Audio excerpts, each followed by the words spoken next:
সাবেক আইজিপি চৌধুরী আব্দুল্লাহ আল মামুন, আমরা মনে করি যে উনিও একই অপরাধে অভিযুক্ত ছিলেন। এই হাজারো হত্যাকাণ্ড পিছে উনারও দায় রয়েছেন। ফলে উনার এই 5 বছরের যে সাজা হয়েছে এটাতে আমরা সন্তুষ্ট নই। আমরা মনে করি উনি রাজসাক্ষী হলেও ওনার সাজা আরো বেশি হওয়া উচিত ছিল এবং এটা পরবর্তীতে আপিল বিভাগে যাওয়া উচিত এই সাজা পুনর্বিবেচনার জন্য। দ্বিতীয়ত, আমরা মনে করি যে এটা এই ট্রাইব্যুনাল কিন্তু এই অন্তর্বর্তী সরকারের সময়ে এটার আইন সংশোধন করা হয়েছে। শেখ হাসিনার সময়ে যে ট্রাইব্যুনাল, সেই ট্রাইব্যুনালে কালার এক্সপার্ট, জর্জ স্যাপ এবং মাইল্ড অন হ্যান্ডস টেকনোলজি সমৃদ্ধ অরিক্স ক্রিস্টাল ওয়াশ আপনার লন্ড্রি এক্সপার্ট।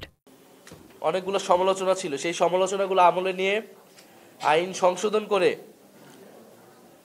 এই কার্যক্রম, বিচারিক কার্যক্রম শুরু হয়েছে এবং বাংলাদেশের আইনে, বাংলাদেশের বিচার ব্যবস্থা অনুযায়ী সর্বোচ্চ শাস্তি হচ্ছে মৃত্যুদণ্ড। শেখ হাসিনার সর্বোচ্চ শাস্তি হয়েছে, সেটা হচ্ছে মৃত্যুদণ্ড।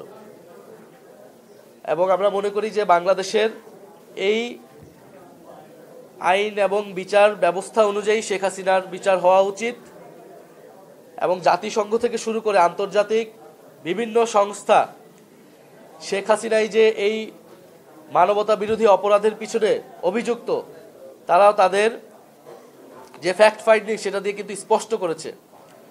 যেহেতু এটা বাংলাদেশের অভ্যন্তরীণ, বাংলাদেশের আইন বিচার কাঠামোর মধ্যে এই গণহত্যা সংঘটিত হয়েছিল এবং এই আইনে রায় হয়েছে, ফলে আমরা মনে করি এই রায় মৃত্যুদণ্ড হওয়া সঠিক এবং সেটা দ্রুত সময়ের মধ্যে কার্যকর হওয়া উচিত।